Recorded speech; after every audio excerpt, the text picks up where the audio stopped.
Dear student, आज के lecture में मैं डिस्कस करने जा रहा हूं eigen value eigen vector find करने की वन मोस्ट इंपॉर्टेंट प्रॉब्लम। लेकिन मैं आपको सजेस्ट करूंगा इस लेक्चर को देखने से पहले जो इस प्ले लिस्ट का मैट्रिक्स 2.0 का जो प्रीवियस लेक्चर है, मतलब लेक्चर नंबर 14, वो आप देख लीजिए, क्योंकि उस लेक्चर में मैंने आपको बताया है कि आइगन वैल्यू क्या होती है और आइगन वेक्टर क्या होते हैं, उनको फाइंड करने का क्या तरीका है। तो इस लेक्चर में मैं डायरेक्ट क्वेश्चन सोल्व करूंगा, क्योंकि प्रीवियस लेक्चर में मैंने काफी डिटेल में आइगन वैल्यू आइगन वेक्टर के बारे में बता चुका हूं। तो चलिए आते हैं प्रॉब्लम पर। Find the eigen values and eigen vectors of the matrix जिसकी फर्स्ट रो है 2 0 1 0 3 0 1 0 2। काफी इंपॉर्टेंट क्वेश्चन है, तो चलिए स्टार्ट करते हैं। सॉल्यूशन सॉल्यूशन में सबसे पहले हम लिखेंगे गिवन मैट्रिक्स। क्या लिखेंगे? Given matrix. तो क्या है ये मैट्रिक्स? मैट्रिक्स है मेरे पास, इसको नाम मैंने दे दिया मैट्रिक्स को A. Matrix A is first row is 2 0 1 0 3 0 और नेक्स्ट आ गया मेरे पास 1 0 2। तो ये मैट्रिक्स मेरे पास है। क्लियर है? इसके बाद हम लिखेंगे इसकी characteristic matrix, sorry characteristic equation, और उसके बाद फाइंड करेंगे इसकी आइगन वैल्यू। तो कैरेक्टरिस्टिक इक्वेशन क्या होती है? जैसा कि आप जानते हैं, कैरेक्टरिस्टिक इक्वेशन इज क्या होगी? Characteristic equation is a minus lambda I equals to 0। ये क्यूबिक इक्वेशन होगी, क्योंकि मैट्रिक्स का ऑर्डर 3 है, तो इसको मैंने एज्यूम कर लिया lambda cube minus s1 lambda square s2 lambda और minus determinant of a equals to 0। ये फार्मूला मैं पहले ही आपको इसका बता चुका हूं। क्लियर है?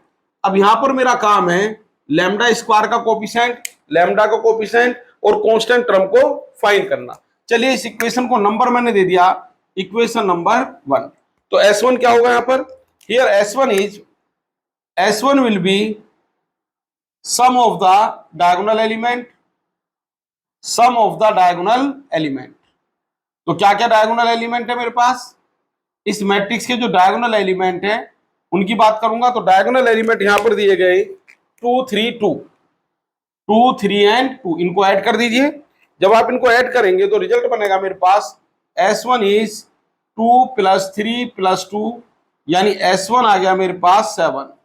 S1 क्या बना मेरे पास? 7। ये एक इंपॉर्टेंट टर्म है, इसको मैंने हाईलाइट कर दिया। क्लियर है? और रेक्टेंगल में बंद कर दिया। इसके बाद मैं फाइंड करूंगा S2। S2 क्या है? S2 विल बी, ध्यान देंगे, सम ऑफ द माइनर्स। ये माइनर का सम है। कौन सी माइनर्स का? Along the diagonal element, along the diagonal elements. तो डायगोनल एलिमेंट आप जानते हैं क्या है? तो पहला डायगोनल एलिमेंट यानी A11, तो इसके रेस्पेक्ट में जब माइनर लिखेंगे तो फर्स्ट रो और फर्स्ट कॉलम को अवॉइड कर दीजिए, तो ये माइनर आ जाएगी मेरे पास 3 0 0 2। Next second minor along the second diagonal element यानी 3 का मतलब सेकंड रो और सेकंड कॉलम को आप हाईलाइट रिमूव कर दीजिए, इसको हाइड कर दीजिए, तो बचेगा आपके पास 2 1 और 1 2। थर्ड, तीसरा थर्ड डायगोनल एलिमेंट मतलब A3 3, तो थर्ड रो और थर्ड कॉलम को आप हाइड कर दीजिए, तो मिलेगा 2 0 एंड 0 3। तो ये मेरे पास S2 आ गया, कितना बना ये आ गया मेरे पास 6 - 0। नेक्स्ट आ गया मेरे पास 4 - 1 और ये आ गया मेरे पास 6 - 0। क्लियर है? तो कुल मिलाकर ये जो कहानी मेरे पास बनी S2, ये आ गया मेरे पास 6 + 3 + 6, मतलब S2 आ गया मेरे पास 15। कितना आ गया S2 मेरे पास आ गया 15। ये एक इंपॉर्टेंट टर्म है, इसको भी मैंने रेक्टेंगल में बंद कर दिया। अब मैं फाइंड करता हूं determinant of A। Also determinant of A, ये क्या हो गया? ये रहा matrix.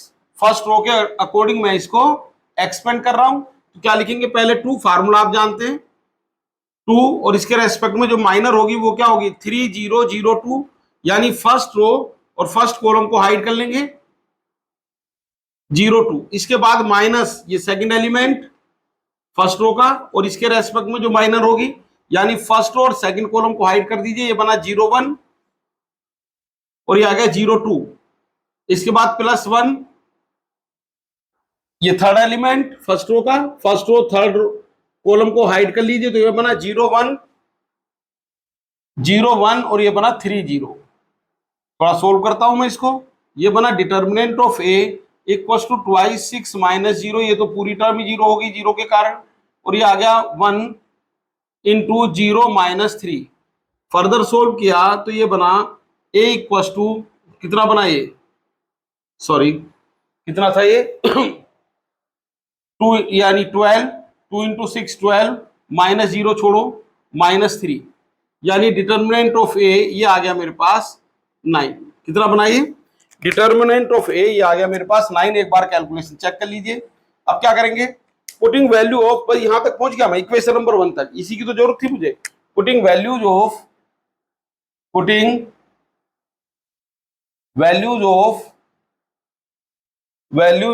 S1 S2 and determinant of A in equation number 1, ये 1 में पुट कर दीजिए तो क्या मिलेगा हमें, we get a relation lambda cube minus S1 कितना आ गया ये 7 प्लस S2 कितना आ गया ये 15 लैम्डा, और ये आ गया डिटर्मिनेंट ऑफ ए यानी -9। ठीक है, तो ये रिजल्ट मेरे पास आया, और equal to 0, sorry equal to 0 भी तो लिखेंगे, तो ये आ गई मेरे पास कैरेक्टरिस्टिक इक्वेशन। इसको भी मैंने रेक्टेंगल में बंद कर दिया। क्लियर है, तो कैरेक्टरिस्टिक इक्वेशन मेरे पास आ गई। अब मैं फाइंड करूंगा आइगन वैल्यू, और आइगन वेक्टर वैल्यू के बाद फाइंड करूंगा आइगन वेक्टर्स। तो आइगन वैल्यूज की तरफ मैं आगे बढ़ता हूं। तो क्या हो गया आइगन वैल्यूज, ये हेडिंग डाल लेता हूं मैं आइगन वैल्यूज। तो आइगन वैल्यूज फाइंड करने के लिए जैसा मैंने अभी बताया आपको, मुझे रिक्वायरमेंट होगी किसकी, कैरेक्टरिस्टिक इक्वेशन, जिसको मैंने फाइंड किया है और मैंने इसको ऊपर यहां पर ये लिख दिया। क्लियर है, तो इसकी नीड होगी तो इसको लिख लेता हूं, we have characteristic equation is, directly लिख देता हूं, वी हैव, ये इक्वेशन आ गई मेरे पास lambda cube -7 lambda square plus 15 lambda -9 equal to 0।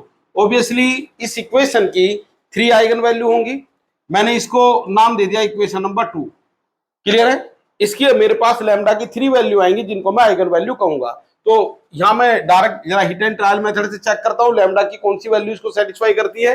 तो मैंने लैम्डा इक्वल टू 1 से चेक किया, तो क्या बनेगा 1 -7 प्लस 15 यानी प्लस के 16, माइनस का अभी भी 7 चल रहा, माइनस के 9 सेटिस्फाई हो गया। तो यहां पर मैंने देखा ही यार lambda equal to 1 satisfy the equation, अगर 1 सेटिस्फाई नहीं करेगा तो -1 को चेक करेंगे, -1 सेटिस्फाई नहीं करेगा तो 2 से चेक करेंगे, लैम्डा को 2 पुट करेंगे, मतलब अगर 2 सेटिस्फाई नहीं करता तो -2 रखेंगे लैम्डा की जगह, और ऐसे हम 3 -3 इस तरह वैल्यू रखते जाएंगे। आप देखेंगे स्टार्टिंग में 1 2 3 तक ही आपको जनरली वैल्यू मिल जाएगी जो इसको सेटिस्फाई करता है। तो ये क्या करेगा, lambda equal to 1 satisfies the equation 2, therefore अगर ये इसको सेटिस्फाई करता तो लैम्डा -1 क्या होगा, इज अ फैक्टर ऑफ 2, ये तो इसका एक फैक्टर रहा होगा, factor of equation number 2, equation number 2 में एक फैक्टर बनेगा। Therefore equation 2 can be written as, इसका तरीका मैंने बताया था इससे पहले लेक्चर में भी, equation number 2 can be written as, एक बार फिर बता देता हूं, आप इस फैक्टर को उतनी बार लिख दें जितना इस इक्वेशन की डिग्री है। तो इस इक्वेशन की डिग्री क्या 3, तो मैं फैक्टर को लैम्डा -1 को 3 टाइम लिख देता हूं, थोड़ा गैप देकर लिखें। क्लियर है, और इसको लिखने के लिए वापस यही इक्वेशन आ जाएगी, तो मुझे इसमें इस तरह मल्टीप्लाई करूं कि ये इक्वेशन वापस आ जाए, इस तरह मल्टीप्लाई करना शुरू करो कि ये इक्वेशन वापस आ जाए। और मल्टीप्लाई करने के लिए सबसे पहले टारगेट होगी हमारा फर्स्ट टर्म, यानी मैं लाना चाहता हूं इसमें लैम्डा क्यूब, तो लैम्डा स्क्वायर का मल्टीप्लाई कर दो। जैसे लैम्डा स्क्वायर का मल्टीप्लाई करोगे तो ये बनेगा लैम्डा क्यूब माइनस, रफ पे कर लेता हूं कैलकुलस, सॉरी रफ पे कर लेते हैं हम यहाँ पर कैलकुलेशन, तो lambda cube minus lambda square, तो लैम्डा क्यूब तो आ गया, पहली टर्म तो आ गई मेरे पास। अब मुझे चाहिए -7 लैम्डा स्क्वायर, तो -7 लैम्डा स्क्वायर में लाऊंगा नेक्स्ट टर्म से, लेकिन जो एक्स्ट्रा आ गया वो बैलेंस भी हो जाए। तो इसका मतलब अब आपको रिक्वायरमेंट है, वैसे लाना तो आपको -7 लैम्डा स्क्वायर है, लेकिन माइनस लैम्डा स्क्वायर पहले ही आ चुका है जब आपने लैम्डा क्यूब लाए थे। तो यहाँ पर सिर्फ आप 6 लैम्डा स्क्वायर लाइए, और 6 लैम्डा स्क्वायर लाने के लिए, -6 लैम्डा स्क्वायर लाने के लिए 6 लैम्डा -6 लैम्डा इज सफिशिएंट, तो मैंने -6 लैम्डा का मल्टीप्लाई किया और इसका मल्टीप्लाई करते ही क्या टर्म बनेगी, ये बनी -6 लैम्डा स्क्वायर, यानी देखो सेकंड टर्म आ गई -7 लैम्डा स्क्वायर हो जाएगा। लेकिन ऐसा करने पर फिर कुछ एक्स्ट्रा आ गया, क्या एक्स्ट्रा आ गया, +6 लैम्डा। अब मैं थर्ड टर्म में इस तरह मल्टीप्लाई करूंगा कि मेरे पास ये 15 लैम्डा आ जाए, 1 बाय 1 एक एक टर्म को टारगेट कर रहे हैं। 15 लैम्डा मैं लाना चाहता हूं लेकिन 6 लैम्डा पहले आ चुका है, तो सिर्फ मुझे अब रिक्वायरमेंट है 9 लैम्डा की, और 9 लैम्डा लाने के लिए मुझे यहाँ पर 9 का ही मल्टीप्लाई करना पड़ेगा। 9 लैम्डा ये बन गया, चलिए बना 9 लैम्डा, और जैसे 9 लैम्डा मैंने लिखा तो ये 15 लैम्डा बन जाएगा, तो इसका मतलब थर्ड टर्म भी आ गई और कुछ एक्स्ट्रा आ गया। एक्स्ट्रा क्या आ गया, -9। अब ये जो एक्स्ट्रा है ये वही आएगा जो वास्तव में आपको चाहिए। अगर ये नहीं आ रहा -9, लास्ट वाली टर्म नहीं आ रही, इसको आपको बैलेंस करने की जरूरत नहीं है, लास्ट में वही आएगा जो आपको चाहिए। तो आपका मेथड ठीक है, अगर कुछ और आ रहा तो मेथड आपका गलत है। तो अब इस इक्वेशन में अगर मैं मल्टीप्लाई करके लिखूं इसको तो यही इक्वेशन बनने वाली है। तो यहाँ पर लैम्डा -1 कॉमन आ गया, ये बना lambda square -6 lambda plus 9 equals to 0। Second term के फिर फैक्टर करो, ये आ गया लैम्डा -1, ये तो होल स्क्वायर हो गया किसका, लैम्डा -3 का होल स्क्वायर इक्वल्स टू 0, यानी लैम्डा की वैल्यू आ गई मेरे पास 1, और यहाँ पर लैम्डा की वैल्यू आ गई 3,3, भाई स्क्वायर है तो लैम्डा -3 को आपने 2 बार लिखा होगा, लिख देता हूँ लैम्डा -1 लैम्डा -3 और कितना आ गया लैम्डा -3। तो कुल मिलाकर लैम्डा की वैल्यू आ गई 1, लैम्डा की वैल्यू आ गई 3 और फिर लैम्डा की वैल्यू आ गई 3, यानी लैम्डा इक्वल्स टू 1,3,3। तो ये मेरे पास आ गई आइगन वैल्यूज। जो फर्स्ट वैल्यू है वो नॉन रिपीटेड है और जो सेकंड वैल्यू है 3 ये हमारे पास क्या कर रही है, रिपीट। तो ये थी हमारी आइगन वैल्यू, क्लियर है। अब मैं डिस्कस करने जा रहा हूं आइगन वेक्टर। तो आइगन वेक्टर क्या होगा, आइगन वेक्टर आप जानते हैं सभी वैल्यू के लिए मुझे फाइंड करना होगा। यहां पर मेरे पास 2 टाइप की आइगन वैल्यू हैं, एक तो लैम्डा इक्वल्स टू 1 जो कि नॉन रिपीटेड है और एक है 3 जो कि रिपीटेड है। इससे मुझे कोई लेना देना नहीं है कि रिपीटेड है या नॉन रिपीटेड, मुझे दोनों के लिए क्वेश्चन करना है। अगर ये आता मान लीजिए 1, 3 और 5 तो मैं 3 बार क्वेश्चन सोल्व करता, एक बार 1 के लिए, एक बार 3 के लिए, एक बार 5 के लिए। फिलहाल यहाँ पर 2 बार करूंगा, एक बार 1 के लिए और एक बार 3 के लिए। तो केस नंबर 1 या चलो रिजल्ट नंबर 1 ही लिख देता हूं। यहां पर मैंने मान लिया इफ लैम्डा इक्वल्स टू 1, तो पहले 1 के लिए मैं कहानी लिख रहा हूं, ठीक है। वर्किंग रूल मैंने प्रीवियस लेक्चर में बता रखा है, तो मैंने कह दिया लेट एक कॉलम मैट्रिक्स मुझे ढूंढना है, इसमें कितने एलिमेंट होंगे, उतने ही एलिमेंट होंगे जितना इस मैट्रिक्स का ऑर्डर है। 3 है तो 3 एलिमेंट होंगे, नॉन जीरो होगा। तो मैंने कह दिया x equals to x1 x2 x3 column matrix with eigen vector, ये आइगन वेक्टर है किसके लिए, with eigen vector for lambda equals to 1। Therefore एक रिजल्ट मेरे पास आ गया ax equals to lambda x, ax equals to lambda x। इसको लेफ्ट में ले आइए, ax minus lambda x equals to null matrix. आप चाहो तो यहां पर आई का मल्टीप्लाई पहले भी कर सकते हो, लास्ट में कर देना a minus lambda x equals to null matrix, लेकिन ये इनवैलिड नोटेशन है, a में से लैम्डा कम नहीं हो सकता, तो यहां पर आप मान लीजिए यूनिट मैट्रिक्स i। अब ये सही नोटेशन है, i का मल्टीप्लाई करने से कोई फर्क नहीं पड़ेगा, क्लियर है। अब इस इक्वेशन को मैं सोल्व करूंगा तो यहां पर आप देख पा रहे हैं ये मैं किसके लिए कर रहा हूं, 1 के लिए, तो लैम्डा की जगह लिख दो 1। ये होमोजेनियस सिस्टम ऑफ इक्वेशन बना। तो यहां पर ये एक तरह से कैरेक्टरिस्टिक मैट्रिक्स है और इसको लिखने का तरीका ये है, यही मैट्रिक्स लिखो लेकिन यहां पर हर जगह 2 की जगह क्या लिख दोगे, सॉरी डायगोनल एलिमेंट में से क्या करोगे आप 1 को कम कर दोगे। तो क्या बना ये, चलो पूरी डिटेल ही लिख देता हूं। ये बना 2 माइनस 1 0 और 1, नेक्स्ट बना मेरे पास 0 3 माइनस 1 और ये 0, ये आ गया मेरे पास 1 0 और ये आ गया 2 माइनस 1 और ये आ गया मेरे पास x का मतलब x1 x2 x3। बिल्कुल होमोजीनियस इक्वेशन की तरह सोल्व कर दो। कुछ लोग इसको क्रैमर रूल से भी कर सकते हैं, वो भी कर सकते हैं, लेकिन उसमें कई बार प्रॉब्लम आ जाती है जब रैंक हमारी 1 आ जाती है, यानी जब सिंगल इक्वेशन बनती है तो प्रॉब्लम आ जाती है कई बार, लेकिन ये मेथड कभी फेल होता नहीं है। आपको जो ठीक लगे वो लगाइए। तो क्या बनाइए, ये आ गया मेरे पास 1, ये आ गया 0, ये 1, ये मेरे पास आ गया 0 2 0, भाई डायगोनल एलिमेंट में से आपने 1 कम कर दिया और ये आ गया मेरे पास 1 0 और कितना आया ये 1, x1 x2 x3। Homogeneous equation solve करने का तरीका यह है कि कोफिशिएंट मैट्रिक्स जो है ये वाला, इसका आप रैंक निकालें। अब इसका रैंक निकालने के लिए जो मेथड आप जानते हो वो लगाइए। तो यहां पर ये क्या है मेरे पास, first non zero element of first row, इन दोनों को आप जीरो बना दीजिए। अब जीरो बनाने के लिए क्या करेंगे, फार्मूला लगा रहा हूं मैं, अप्लाइंग, इधर लिख देता हूं अप्लाइंग, क्या अप्लाई किया आपने भाई, यहां तो जीरो बनाने की जरूरत है ही नहीं, थर्ड रो में ऑपरेशन लगेगा सिर्फ। R3 को लिख दीजिए R3 माइनस R1, तो ये मेरे पास रिजल्ट बना, क्या रिजल्ट बनेगा, फर्स्ट रो ये बनी 1 0 1, सेकंड रो 0 2 0, थर्ड रो क्या बनेगी 0, R3 माइनस R1 क्या है ना, ये 0, और ये भी क्या आ गई 0, बस इतना ही बनेगा। और ये आ गया x1 x2 x3, और राइट हैंड साइड आ गई 0 0 0, बस इससे ज्यादा मैं इसका इकोनॉम फॉर्म नहीं बना सकता। तो इसके बाद तुरंत मुझे लिख देनी है इक्वेशन। अब ध्यान देंगे, यहां पर मैं रैंक नहीं लिख रहा, यहां पर मैं इक्वेशन से ही कोरिलेट करूंगा, जितनी इक्वेशन होगी इतनी ही इस मैट्रिक्स की क्या रहेगी, रैंक। तो सिस्टम ऑफ होमोजीनियस इक्वेशन का सॉल्यूशन अगर नहीं आता तो वो पहले आप देख लेना, उसके बाद ही आपको ठीक से समझ में आएगा। वी गेट टू इक्वेशन, पहली इक्वेशन क्या बनी, 1 इंटू x1 यानी x1, 0 इंटू x2 यानी 0, मत लिखिए, 1 इंटू x3 यानी x3 इक्वल टू 0, इसको नाम दे दीजिए इक्वेशन को 3। Next 0 into x1 0, 2 into x2 0 into x3 0, यानी इतना ही आया सिर्फ, दैट इज ये बना मेरे पास x2 इक्वल टू 0, ये आ गया मेरे पास 4। तो दो इक्वेशन आई। अब इसमें एक कहानी मेरे पास होती है कि आपके पास जितनी इक्वेशन है उतनी रैंक है, तो नंबर ऑफ इक्वेशन कितनी है, नंबर ऑफ अननोन कितना, ये लिख दीजिए। ध्यान देंगे, हियर नंबर ऑफ इक्वेशंस है आपके पास 2, और नंबर ऑफ अननोन्स उसके बारे में बात कर लेते हैं।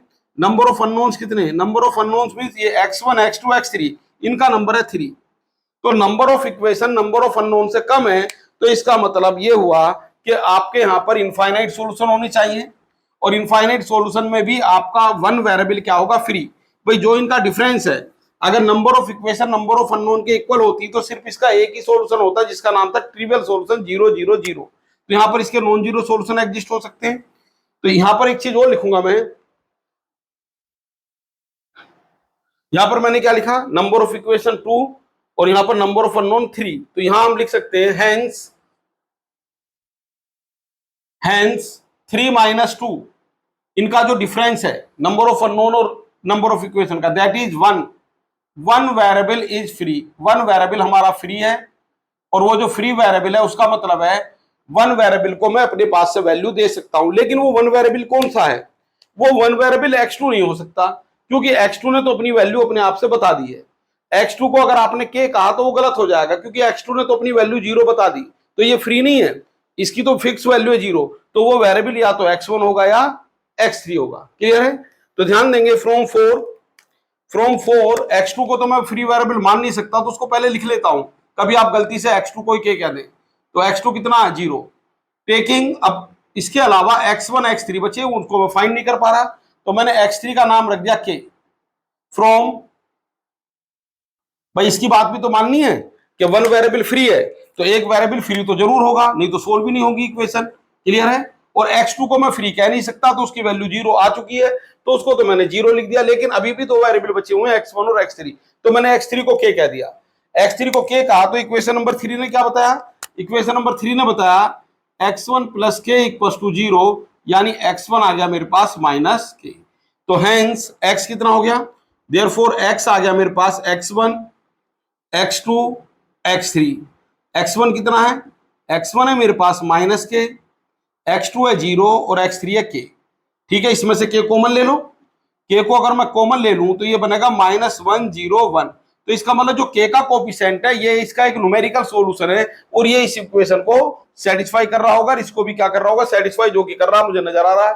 क्लियर है? x1 की जगह -1 और x2 की जगह 0 और x3 की जगह 1 लिख दो, तो ये दोनों इक्वेशन हमारी क्या है, सेटिस्फाई। तो यहां पर क्या लिखेंगे, देयरफॉर बस ये कोफिशिएंट लिख दो k का, क्या -1 0 1, और इसका ट्रांसपोज, क्योंकि मैं कॉलम बना के लिखूंगा तो ज्यादा लाइन इसमें लगेंगी, इज आइगन वेक्टर। ये आइगन वेक्टर है किसके लिए, आइगन वेक्टर कोरोस्पोंडिंग टू या 4 लैम्डा इक्वल टू 1। तो ये हमारे पास आ गया केस नंबर 1। अब मैं डिस्कस करने जा रहा हूं केस नंबर 2, यानी दूसरी वैल्यू लैम्डा की, जिसका नाम है 3। अब मैं 3 के लिए क्वेश्चन करूंगा। तो case number 2, if lambda equals to 3। अब मैं 3 के लिए क्वेश्चन करने जा रहा हूं। क्या लिखेंगे यहां पर? बिल्कुल वही कहानी।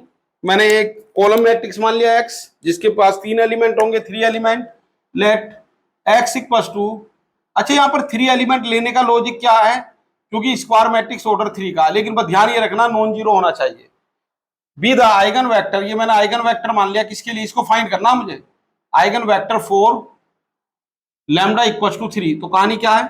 कहानी है therefore ax equals to lambda x किसके इक्वल आ जाएगा? a इंटू एक्स की वैल्यू किसके इक्वल होगी? लैम्डा इंटू एक्स के। इसको लेफ्ट में लाओ तो क्या बना ये? ax minus lambda x equals to 0।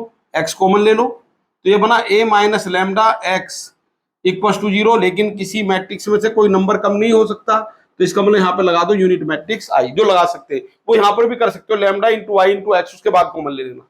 लेकिन लैम्डा तो 3 है, तो यहां पर आ गया a minus 3i x equal to 0, क्योंकि यहां पर मैं लैम्डा की वैल्यू क्या लेके चल रहा हूं? 3। अलग से लिखना चाहो तो लिख भी सकते हैं।